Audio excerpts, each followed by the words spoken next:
গল্পের নাম মায়ের মতো, কলমে নন্দিনী। দোতলায় নিজের বেডরুম থেকে সিঁড়ি দিয়ে নিচে নামতে নামতেই শাড়ির কুঁচিটা একবার ঠিক করে সামনের দিকে তাকালো মালবিকা। সিঁড়ি দিয়ে নেমেই সোজা নিচে ওদের ডাইনিং স্পেসটা রয়েছে। সিঁড়ির উপর থেকেই নিচে নামার টেবিলটা দেখা যায়। একটা রাজকীয় কায়দায় তৈরি ডাইনিং টেবিলের সাথে চারদিকে 8টা চেয়ার সাজানো। বাড়িতে মোট 3 জন মানুষ, কিন্তু তাও এই বিশাল ডাইনিং টেবিলটা নিজেই পছন্দ করে এনেছে মালবিকা। মাঝে মাঝে বাড়ির সবাই এক জায়গায় একত্রিত হলে আবার এত বড় টেবিলও ছোট মনে হয় তখন, কিন্তু সেটা নিতান্তই বছরে 1-2 বার। বাকি সময় মালবিকার 8 জনের টেবিলে 5টা সিট ফাঁকাই থাকে। শুধু টেবিল কেন, এত বিশাল রাজপ্রাসাদে তো ওরা মাত্র 3 জন, আর 4 জন কাজের লোক নিয়ে মোট 7 জন। সকাল বিকেলে 2 বেলা 2 জন রান্নার লোক, একজন ঘর পরিষ্কার করার লোক, আর একজন মালি আছেন বয়স্ক। মালবিকা শখের বাগানে তিনি যত্ন করে ফুল ফুটিয়ে তুলছেন এতগুলো বছর। বাড়ির দেখাশোনার কাজটা উনিও করেন। এই বিশাল প্রপার্টিটা মালবিকা কিনে নিয়েছিল এক মারাঠি ভদ্রলোকের কাছ থেকে। তারপর ধীরে ধীরে ঘরের প্রতিটা আসবাবপত্র দিয়ে নিখুঁতভাবে সাজিয়ে তুলেছে সে। খুব শখ করে তিল তিল করে তৈরি করেছে বাড়ির প্রতিটা জিনিস। মালবিকার আদরের স্মৃতি লেখা। একটু অবাক হয়ে নিজের হাতের অ্যাপেলের স্মার্ট ওয়াচের দিকে একবার তাকালো। 8টা বেজে গেছে, এখনও টেবিলে খাবার আসেনি কেন? সিঁড়ি দিয়ে একদম নিচে নেমে 2 বার ডাকলো, দীপালি, দীপালি। সকালে রান্না এবং টেবিলে খাবার দেওয়া দীপালির কাজের মধ্যেই পড়ে, তাই ওকেই প্রথম ডাকলো মালবিকা। কিন্তু কয়েকবার ডেকেও সাড়া পাওয়া গেল না। শুধু দীপালি নয়, তিন্নি আর অংশুমানও নিচে আসেনি এখনো। তিন্নির তো স্কুলের সময় হয়ে এসেছে, এত দেরি তো করে না মেয়েটা। মালবিকা একটু অবাক হলো, এতক্ষণে তো টেবিলে ব্রেকফাস্ট চলে আসে। হাতে আজকে এমনিতেই সময় বেশি নেই, তার উপর আজকে পরপর 2টো মিটিং আছে। আবার মিস্টার ত্রিপাঠীর সাথে আজকে নতুন প্রজেক্টের ডিলটা ফাইনাল করতেই হবে। ভদ্রলোক বেশ চালাক, কিছুতেই মালবিকা ওর কাছ থেকে হাইওয়ের ধারে জমিটা কিনতে পারছে না। ওর কোম্পানি কিছুদিন আগেই বেশ কিছু নতুন প্রজেক্ট হাতে নিয়েছে। ওদের অফিস থেকে হাইওয়ের ওদিকটা বেশ দূরে, শহরের এক প্রান্ত থেকে অন্য প্রান্ত বলা যায়। শহরের এক প্রান্ত থেকে সবসময় এতটা দূরত্ব সামাল দেওয়া সম্ভব হয় না, তাই ওখানে একটা নতুন অফিস চালু করার কথা অনেক দিন থেকেই ভাবছে মালবিকা। ঠিকঠাক জায়গার অভাবে সেটা হয়ে ওঠেনি। বেশ কিছুদিন আগে একদিন কোম্পানির কাজে ওদিক দিয়ে যেতে এই নতুন জায়গাটি বেশ পছন্দ হয়েছিল মালবিকার। সেই থেকে শকুনের মতো তাক লাগিয়ে আছে জমিটা কোম্পানির নামে করার জন্য। কিন্তু লোকটা ঠিক বুঝতে পেরেছে জমিটা মালবিকা কিনবেই, তাই এক গাদা একটা দাম বলে যাচ্ছিল। এতদিনে দামটা একটা জায়গায় এসেছে বলে আর দেরি করতে চাইছে না মালবিকা। যা করার আজকেই করতে হবে, না হলে আবার মাথায় কিছু একটা ঘোটালা পাকালে জমিটা আবার হাতছাড়া না হয়ে যায়। নিতান্তই বিরক্ত হয়ে রান্নাঘরের দিকে এগিয়ে গেল মালবিকা। নিজের বাড়ির রান্নাঘরেই আজ প্রায় মাসখানেক পরে ঢুকলো সে। আগে মাঝে মাঝেই কত রান্না করত, আজকাল আর সময় হয় না। শ্বশুরমশাই মারা যাওয়ার পর থেকে স্বামীর সাহায্য নিয়ে একলা মালবিকাই প্রায় ডুবতে বসা কোম্পানিকে আবার আগের জায়গায় নিয়ে গেছে। দেখাশোনা করেই মালবিকার বিয়ে হয়েছিল। এক পাড়ার অনুষ্ঠানে মালবিকার গান শুনে শ্বশুরমশাই আনন্দমোহন বাবুর খুব পছন্দ হয় মালবিকাকে। নিম্ন মধ্যবিত্ত পরিবারের মালবিকার রূপ গুণে মুগ্ধ হয়ে মালবিকার বাবা মাকে বিয়ের প্রস্তাব দিলেও এত বড়লোক বাড়িতে বিয়ে দিতে প্রথম দিকে কিছুটা সংকোচ বোধ করছিল মালবিকার বাবা মা। কিন্তু আনন্দমোহন বাবু আশ্বস্ত করার পর নিঃসংকোচে মালবিকার সাথে অংশুমানের বিবাহ সম্পন্ন হয়। অংশুমানের সমস্যার কথা কিন্তু মালবিকার কাছ থেকে কিছুই লুকায়নি আনন্দমোহন বাবু। ছোট থেকেই অংশুমানের বুদ্ধির একটু অভাব ছিল। পাগল নয়, কিন্তু আর 5টা সাধারণ বাচ্চার থেকে সে বরাবর একটু পিছিয়ে ছিল, যেটা বয়সের অনুপাতে অনেকটাই অস্বাভাবিক। বুদ্ধি কম হলেও কোনো অদ্ভুত আচরণ বা ব্যবহার করত না, কিন্তু সবসময় চুপচাপ থাকত। বড় হওয়ার সাথে সাথে সেই বুদ্ধি বাড়েনি, বরং আরও কমেছে। আনন্দমোহন বাবু অংশুমানের জন্মের পর তার মা মারা যাওয়ার ঘটনাকেই এর কারণ বলে ভেবে এসেছেন সারা জীবন। তবে মা মারা যাওয়ার সাথে অংশুমানের বুদ্ধির অভাবের কোনো মিল ছিল কিনা সেটা জানা নেই। তবে ভবিষ্যতে কোম্পানি সামলানোর জন্য একটা সঠিক বুদ্ধিমতী মেয়ে অংশুমানের জন্য স্ত্রী হিসেবে যে দরকার সেটা আনন্দমোহন বাবু ঠিক বুঝেছিলেন। কারণ অংশুমানের একার পক্ষে এত বড় ব্যবসা সামলানো একেবারেই সম্ভব ছিল না। তাই অনেক ভেবেচিন্তে মালবিকাকে অংশুমানের স্ত্রী হিসেবে পছন্দ করেছিলেন আনন্দমোহন বাবু। মালবিকা তখন সদ্য স্নাতকোত্তর পাশ করে একটা স্কুলের শিক্ষিকা হিসেবে যোগদান করেছিল। বিয়ের পরেও বেশ কিছুদিন কাজটা করেছিল, কিন্তু তারপর বন্ধ করে দিয়েছিল নিজেই। বুদ্ধিমতী মালবিকা ধীরে ধীরে বুঝতে পেরেছিল শ্বশুরমশাইয়ের ব্যবসা তাকেই দায়িত্ব নিয়ে সামলাতে হবে। অংশুমানের অল্প বুদ্ধিতে এই ব্যবসা টিকিয়ে রাখা কঠিন হয়ে যাবে। তারপর থেকে এখনো অবধি মালবিকা সংসারের মাথা না হতে পারলেও পুরো কোম্পানির মাথা হয়ে দাঁড়িয়েছে। রান্নাঘরের দিকে তাকিয়ে এক নিমেষে অনেক কিছু মনে পড়ে গেল মালবিকার। কতদিন আসা হয় না এখানে। দীপালি যা রান্না করে সেটাই খেয়ে নেয়। কোনোদিন খারাপ ভালো হলে সেটা নিয়ে টুকটাক মন্তব্য করে সে, কিন্তু নিজের হাতে রান্না কেমন করতো সেটার স্বাদ নিজেই ভুলে গেছে মালবিকা। আদৌ আর রান্না মনে আছে কিনা কে জানে। আজ কতকাল অংশুমানকেও নিজের হাতে কিছু করে খাওয়ানো হয় না। নিজের মধ্যেই মাঝে মধ্যে কেমন যেন একটা অনুশোচনা কাজ করে। অফিস কোম্পানি মিটিং সামলে মালবিকা যেন বউ হতে ভুলে গেল। কিন্তু এটা তো তার ইচ্ছে ছিল না। একটা ছোট্ট সংসার হবে, নিজের হাতে সাজিয়ে রাখবে, এটাই ছিল ইচ্ছে। কিন্তু পরিস্থিতি আজকে তাকে অন্য জায়গায় দাঁড় করিয়ে দিয়েছে। হঠাৎ দরজার আওয়াজে সম্বিত ফিরল মালবিকার। বাইরে মেন দরজা দিয়ে কেউ ঢুকলো। তিন্নির গলা। বাইরে এসে দেখলো তিন্নি, অংশুমান, দীপালি সবাই একসাথে দরজা দিয়ে ঢুকছে। আরে তোমরা সবাই একসাথে কোথায় গেছিলে? সকাল থেকে কারো পাত্তা নেই। আর দীপালিও তোমাদের সাথে? কি ব্যাপার দীপালি, সকালে ব্রেকফাস্ট নেই? অফিসে আজকে কত ইম্পর্ট্যান্ট একটা মিটিং আছে জানো? দীপালি মালবিকার কথাগুলো শুনে কেমন যেন বোকার মতো তাকিয়ে রইল, যেন মালবিকার মুখে এই কথাগুলো তো আজকে শোনার জন্য প্রস্তুত ছিল না। কিছুটা না বুঝেই বলল, ব্রেকফাস্ট রেডি আছে দিদি, এক্ষুনি দিচ্ছি, তুমি টেবিলে বসো। তিন্নি ছুটে এসে মাকে জড়িয়ে ধরে বলল, মা তুমি কি মজা করছো আমাদের সাথে? নাকি তোমাকে আমাদের সাথে নিয়ে যাইনি বলে রাগ করেছো? বাবাকে তো বললাম তোমাকে ডাকতে। বাবা বলল সকালে তোমাকে না ডাকতে, তুমি কালকে অনেক রাতে ফিরেছো তাই। মালবিকা তিন্নির দিকে ঝুঁকে জিজ্ঞেস করলো, তুমি এত সকালে সবার সাথে কোথায় গেছিলে? মা আজকে পুজো দিতে হয় যে, বাবা বলল। কেন? উফ, আজকে আমার বার্থডে তো। তাই তো বাবা আমি দীপালি আন্টিকে নিয়ে পুজো দিয়ে আসলাম। তুমি ভুলে গেছো নাকি মা? মালবিকা সারা গায়ে যেন কারেন্টের স্রোত বয়ে গেল। আজ 5ই নভেম্বর, তিন্নির জন্মদিন আজ। কি করে ভুলে গেল মালবিকা? কবে থেকে শুধু মাথায় ঘুরছে প্রজেক্ট, মিটিং, মিস্টার ত্রিপাঠীর জমি। মেয়েটার জন্মদিনটা বেমালুম ভুলে গেল। এই সংসার তো মালবিকা চায়নি। তিন্নি হওয়ার পরে শ্বশুরমশাই বলেছিল, বৌমা আর একটা সন্তান নিও, এই বংশে ছেলের খুব দরকার, না হলে এত বড় ব্যবসা সামলাবে কে? রাগে সেদিন শ্বশুরমশাইয়ের মুখের উপর উত্তর দিতে পারেনি মালবিকা, কিন্তু মনে মনে বলেছিল, আপনার তো ছেলে থাকতেও পরের বাড়ির মেয়েকে দিয়ে ব্যবসা সামলাতে হলো। বরাবর ভেবে এসেছে তিন্নিকে মনের মতো করে বড় করবে, যাতে ওকে কারো উপর নির্ভর করতে না হয়।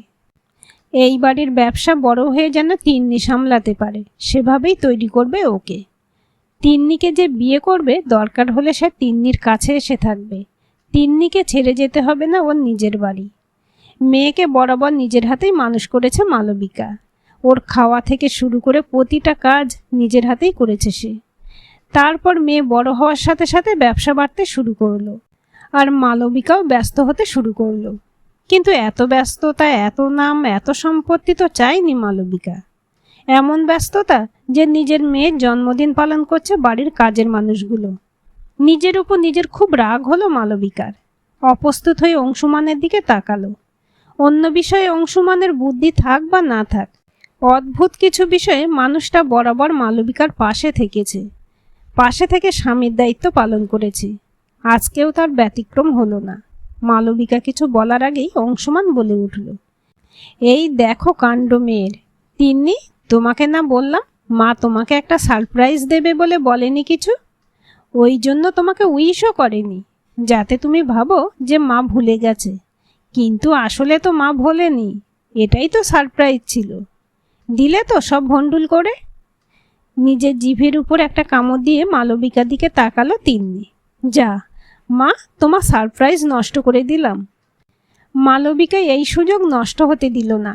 অংশুমানের কথা সূত্র ধরে বলল, সেই তো আমার তিন্নি সোনাটা আমার সারপ্রাইজ ঘেঁটে দিল। আচ্ছা, যখন নষ্ট হয়েই গেল, তাহলে চলো এখন একটু ছোট করে আমরা সবাই তোমার জন্মদিনটা একটু সেলিব্রেট করে নিই। তারপর বাকিটা আমরা রাতে করব। ঠিক আছে মা। মালবিকা খাবার টেবিলে বসতেই দীপালি একটা বাটিতে এক বাটি পায়েস এনে মালবিকার সামনে রাখলো। মালবিকার কানে কানে ফিসফিস করে বলল, দিদি, বলো যে পায়েসটা তুমি নিজের হাতে বানিয়েছ, যখন আমরা সকলে বাইরে গেছিলাম তখন। মালবিকা দীপালির দিকে তাকিয়ে একটা মুখ চাপা হাসি হাসল। বুঝতে পারল না খুশি হবে নাকি দুঃখ পাবে। যে পায়েস সত্যিই তার নিজের হাতে বানানোর কথা, সেই পায়েস রান্না করেছে দীপালি। ঠিক মনে রেখেছে তিন্নির জন্মদিন, আর সে মা হয়ে ভুলে গেল। পায়েসের বাটি থেকে এক চামচ পায়েস তুলে তিন্নির মুখে তুলে দিল। জন্মদিনের অনেক ভালোবাসা তিন্নি, অনেক বড় হও, মানুষ হও। তিন্নি মালবিকার বাম হাতের একটা আঙুল ধরে বেশ খুশি হয়ে পায়েস খাচ্ছিল। কোনো অভিযোগ নেই, কোনো রাগ নেই, কোনো দাবি নেই। বাচ্চাদের মনে হয় এই জন্যই ভগবানের আর এক রূপ বলে, এত সরলতা। একভাবে তাকিয়ে রইল মালবিকা তিন্নির দিকে। কি খুশি হয়ে মেয়েটা খাচ্ছে। কাজের চাপে সময় হয়ে ওঠে না মালবিকার। কি মায়াময় মুখ তিন্নির। সব মায়েরা বোধহয় তার সন্তানের মুখে এই মায়া দেখেই আটকে থাকে।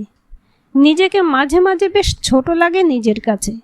ব্যবসা, বাড়ি, টাকা পয়সা, ক্লায়েন্ট মিটিং, প্রজেক্ট, সব কিছুর মধ্যে তিন্নির ছোটবেলাটা মিস করে দিচ্ছে মালবিকা। এর থেকে তো অংশুমান ভালো আছে। বুদ্ধি কম আছে, কিন্তু তিন্নির সাথে আছে। সবসময় তিন্নির সাথে সময় কাটাতে পারছে। নিজের অজান্তেই মালবিকার একটু রাগ হলো। যে ব্যবসা অংশুমানের দায়িত্ব নিয়ে সামলানোর কথা, সেটা সামলাচ্ছে মালবিকা। তিন্নি, তুমি বাবার সাথে থাকো, আমি আজকে খুব তাড়াতাড়ি ফিরে আসব। তারপর সন্ধেবেলায় আমরা সবাই মিলে অনেক মজা করব। কথাগুলো বলেই অংশুমানের দিকে তাকালো মালবিকা। আজকে অনেকগুলো মিটিং আছে, তোমাকে বলেছিলাম। হ্যাঁ, মনে আছে। ত্রিপাঠীর ডিলটা ফাইনাল করে এসো, আমি এদিকটা দেখে নেব, তুমি চিন্তা করো না। মালবিকা নিজের টাকার ব্যাগ থেকে একটা ক্রেডিট কার্ড বের করে অংশুমানের হাতে দিয়ে বলল, যা লাগে খরচ করো, আর তিন্নির সব বন্ধুদের রাতে ডেকে নাও। আমি সন্ধ্যার মধ্যে ফেরার চেষ্টা করছি। কথাগুলো বলেই তিন্নির কপালে একটা চুমু খেয়ে মালবিকা বেরিয়ে পড়ল। বাইরে গাড়ি দাঁড়িয়েছিল। মালবিকা উঠতেই গাড়ি স্টার্ট দিয়ে দিল ড্রাইভার। আবার ঘড়িটা দেখল, 10টা বেজে গেছে। সবাইকে অফিসে 9টার মধ্যে আসতে বলেছিল মালবিকা। সময়ের ব্যাপারে বরাবরই বেশ কড়া সে। আজকে নিজেই সেটা নষ্ট করল। কিছু করার নেই। তিন্নির জন্মদিনটা আগে থেকে মনে থাকলে আজকে এই মিটিংগুলো রাখতো না। অংশুমানও তো একবার মনে করাতে পারত। মাঝে মাঝে অংশুমানের উদ্দেশ্য বুঝতে পারে না মালবিকা। সবসময় অপ্রস্তুত পরিস্থিতিতে পড়লে মালবিকাকে সাহায্য করতে সবার আগে এগিয়ে আসে অংশুমান। কিন্তু এই দিনটার কথা মনে করালো না কেন? মালবিকার মনের মধ্যে অদ্ভুত একটা ভয় কাজ করতে শুরু করলো। অংশুমান কি নিজের রাগ মেটাচ্ছে? অফিস, ব্যবসা সব মালবিকা নিজের হাতে দায়িত্ব নিয়ে সামলাচ্ছে বলে কি মেয়েকে ধীরে ধীরে মালবিকার থেকে কেড়ে নিতে চাইছে? কম বুদ্ধি বলে কি মালবিকাকে ভুল বুঝছে অংশুমান? অফিসের দরজার সামনে গিয়ে গাড়িটা দাঁড়ালো। মালবিকার মাথায় তখনও হাজারটা জিনিস ঘুরপাক খাচ্ছে। বেশ কিছুক্ষণ মালবিকাকে চুপ করে বসে থাকতে দেখে ড্রাইভার অনিল ডাকলো, ম্যাডাম, পৌঁছে গেছি। ম্যাডাম? ও, পৌঁছে গেছি, ঠিক আছে। গাড়ি থেকে নেমে সোজা মিটিংয়ের ওখানে গিয়ে উপস্থিত হলো মালবিকা। সকাল 9টায় মিটিং শুরুর সময় দিয়েছিল সে। সেখানে এখন প্রায় 11টা বাজতে চলল। খুব স্বাভাবিক যে সবাই মালবিকার জন্যই অপেক্ষা করছিল। আর দেরি না করে মালবিকা শুরু করলো। একের পর এক মিটিং শেষ করতে লাগলো। তার মাঝে হাজারটা ক্লায়েন্টের সাথে দেখা করা, বেশ কিছু প্রজেক্টের পেন্ডিং কাজগুলোর দিকে একবার চেক করা। চলতে লাগলো ঝড়ের গতিতে। এরই মাঝে মালবিকার মাথায় ঘুরপাক খাচ্ছিল মিস্টার ত্রিপাঠীর বিষয়টা। যতই হোক, লোকটাকে আজকের মধ্যে বসে আনতেই হবে। অফিসে সারাদিনের হাজারটা কাজের মধ্যেই দুপুরের লাঞ্চের সময় একটু ফাঁকা পেয়েছিল মালবিকা। লাঞ্চ সেরে সারাদিনের ধকল থেকে নিজেকে একটু বিশ্রাম দিচ্ছিল। হঠাৎ মনে পড়ল আসল কাজটা তো এখনও বাকি। নিজের হাতের ঘড়ির দিকে তাকালো। আজকের দুপুরে মালবিকার অফিসে মিস্টার ত্রিপাঠীর আসার কথা। লোকটার এখনও কোনো খবর নেই। দুপুর গড়িয়ে বিকেল হতে যায় প্রায়। লোকটাকে সেদিন কতবার বলেছিল মালবিকা, আপনাকে কষ্ট করে আসতে হবে না ত্রিপাঠীজি, আমি না হয় আপনার অফিসে এসে দেখা করব। রাজি হয়নি ভদ্রলোক। এখন বুঝতে পারছে মালবিকা কেন রাজি হয়নি। নিজের সুবিধা মতো আসবে, একটু ঘোরাবে মালবিকাকে। অন্যদিন হলে এতটা অস্থির হতো না সে, কিন্তু আজ তিন্নির জন্য চিন্তা। মেয়েটা অপেক্ষা করবে, বারবার বলে এসেছে সন্ধ্যের মধ্যে ফিরে আসবে, কিন্তু এখনও লোকটা না এলে কি করে হবে? আবার কতক্ষণ সময় লাগবে সেটাও তো জানে না। একবার অংশুমানকে কল করলো মালবিকা। সব জোগাড় কতদূর সেটার খোঁজ নিল। অংশুমানের সাথে কথা বলে মিস্টার ত্রিপাঠীকে আবার ফোন করলো। ওদিক থেকে ভারী গলার আওয়াজ শোনা গেল, বলুন ম্যাডাম, কখন আসছেন আপনি? আজকে যখন আপনাকে কথা দিয়েছি তো আজকেই আসব। আপনি একদম চিন্তা করবেন না, আজকের মধ্যেই আপনার হাতে আপনার পছন্দের জমি ট্রান্সফার করে দেব। শুধু আমার টাকাটা রেডি রাখবেন। টাকা নিয়ে আপনাকে ভাবতে হবে না ত্রিপাঠীজি, কিন্তু একটু তাড়াতাড়ি আসুন। আজকে আমার মেয়েটার জন্মদিন, সন্ধ্যের মধ্যে ফিরতে হবে, সে অপেক্ষা করবে। মেয়ের জন্মদিন? বাহ বাহ, আমার তরফ থেকে বেটিকে হ্যাপি বার্থডে বলবেন। তাহলে তো দেরি করা যাবে না, আমি আসছি, জলদি জলদি আসছি। আর একটু অপেক্ষা করুন ম্যাডাম। ফোনটা কেটে মালবিকা অফিসের বাকি কাজগুলো মিটিয়ে নিয়ে মিস্টার ত্রিপাঠীর জন্য এগ্রিমেন্ট পেপার, ব্যাংক চেক সব রেডি করে রাখলো, যাতে ত্রিপাঠী আসলেই দ্রুত কাজগুলো মিটিয়ে ফেলা যায়। কিন্তু মালবিকা চাওয়াতে তো আর কিছু হবে না। মালবিকার হাজারবার ফোন মেসেজের পরেও ত্রিপাঠী যখন এসে পৌঁছালো তখন ঘড়িতে 8টা বাজে। মালবিকার মাথায় তখন আগুন জ্বলছে। ওদিকে তিন্নি কি করছে, কি ভাবছে কে জানে। ভয়ে ফোন করতে পারেনি মালবিকা। কি উত্তর দেবে তিন্নিকে? অংশুমান নিশ্চয়ই কিছু বুঝিয়ে দিয়েছে ওকে, না হলে মেয়েটা একবার তো ফোন করতে বলতো। যাই হোক, ত্রিপাঠীকে দেখে মালবিকার অনেক কিছু বলতে ইচ্ছে করছিল, কিন্তু আজকের জমির ডিলটা ফাইনাল হওয়া খুব দরকার। মনে রাগ চেপে মুখে একটা জোর করে হাসির ভাব করে বলল, এই আপনার তাড়াতাড়ি আসা মিস্টার ত্রিপাঠী? আর বলবেন না ম্যাডাম, কত কাজ, তাও তো আপনার জন্য জলদি জলদি এলাম, না হলে আরও দেরি হতো। মালবিকা দেখলো এর সাথে যত বেশি কথা বলা যাবে তত দেরি হবে, তার থেকে ভালো আসল কাজটা মিটিয়ে ফেলা। বলেই মালবিকা ত্রিপাঠীকে জমির কাগজপত্র বের করতে বলে নিজেও সব কাগজপত্র বের করলো। ত্রিপাঠী একটা উকিল সাথে করে নিয়েই এসেছিল। সমস্ত কাগজপত্র সই করে ভালো করে সব দেখে নিয়ে জমি মালবিকার হাতে হস্তান্তর করে যখন সে বিদায় নিল তখন ঘড়িতে রাত 9:30। মালবিকা কোনো রকমে দ্রুত গতিতে হাতের ব্যাগটা নিয়ে দৌড়ে দৌড়ে নিচে নামতে নামতে ড্রাইভারকে কল করলো। অনিল গাড়ি নিয়ে তৈরিই ছিল। মালবিকা আসা মাত্রই ঝড়ের বেগে গাড়ি চালিয়ে বাড়িতে নিয়ে গেল মালবিকাকে। ঝড়ের বেগে গাড়ি চালালেও রাস্তায় বেশ কিছু ট্রাফিক পার হয়ে আসতে আসতে মালবিকা যখন বাড়িতে পৌঁছালো ততক্ষণে তিন্নির জন্মদিনের পার্টি শেষ। তাও শেষ মুহূর্তে মেয়েকে জড়িয়ে ধরে একটু আদর করবে ভেবে ঘরে ঢুকে দেখলো অংশুমান সব জিনিসপত্র গোছানোর জন্য দীপালিকে বলে বলে দিচ্ছে, আর ওর কোলেই অনাবিল শান্তিতে ঘুমোচ্ছে তিন্নি। মালবিকাকে দেখে অংশুমান হেসে বলল, এইমাত্র ঘুমিয়ে গেল, অনেকক্ষণ থেকে তোমার কথা বলছিল। মালবিকা কোনো উত্তর দিল না। অংশুমানের কোল থেকে তিন্নিকে নিয়ে ওপরে তিন্নির ঘরের দিকে এগিয়ে গেল। কাঁধের ব্যাগটা সরিয়ে রেখে ধীরে ধীরে তিন্নিকে বিছানায় শুয়ে দিয়ে মাথায় আলতো করে হাত বুলিয়ে দিতে লাগলো। আজকে আর মালবিকার মনের মধ্যে কোনো দোলাচল নেই, কোনো অভিযোগ নেই। কাকে কি বলবে? আজকের পরে নিজেকে দোষ দেওয়ার মতো পরিস্থিতিও নেই। তিন্নি বড় হয়ে হয়তো ঠিক বুঝবে ওর মায়ের পরিস্থিতি। আজ তিন্নি ছোট বলে হয়তো বুঝতে পারছে না, কিন্তু এই তিন্নি একদিন ঠিক মায়ের পরিশ্রম বুঝবে। বাড়িতে বসে আজকে অংশুমান সময় দিচ্ছে ঠিক, কিন্তু বড় হয়ে তিন্নি ঠিক বুঝবে মা বাইরের দিকটা সামলেছে বলেই বাবা ওর সাথে নিশ্চিন্তে বাড়িতে বসে থাকতে পেরেছে। সমাজ ব্যবস্থাটাই এই রকম। একই পরিস্থিতি যদি অংশুমানের ক্ষেত্রে হতো তাহলে এত অনুশোচনা হয়তো আসতো না। ঘণ্টাখানেক তিন্নির পাশে বসে থেকে তিন্নিকেই দেখতে থাকলো মালবিকা। খুব ইচ্ছে করছিল একবার ঘুম থেকে তুলে ডেকে কথা বলতে, দেখো তিন্নি, তোমার মা চলে এসেছে। কিন্তু মালবিকা ডাকলো না।